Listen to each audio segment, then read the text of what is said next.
शादी की बारात ले जाने वाली बस हादसे का शिकार हो गई, 4 अफराद हलाक, 20 जख्मी। जिले विकाराबाद में हादसा। शादी की बारात ले जाने वाली प्राइवेट बस हादसे का शिकार हो गई, जिसमें 4 बारातियों की मौत वाक़ई हो गई। ये अफसोसनाक वाकया रियासत तेलंगाना के जिले विकाराबाद के परगी इलाके में कौमी शहरा 163 के करीब रंगापुर के मुकाम पर मंगल की सुबह पेश आया।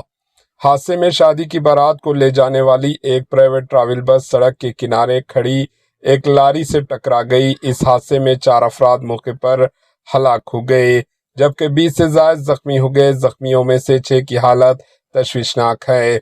हलाक होने वालों की शिनाख्त मल्लेश, संदीप, बालमणि और हेमलता के नामों से की गई है। पुलिस इत्तला मिलते ही जाए हादसा पर पहुंच गई और जख्मियों को फौरी तौर पर करीबी अस्पताल मुंतकिल किया गया। बताया गया है कि ये अफराद शादी की तकरीब में शिरकत के बाद वापस जा रहे थे।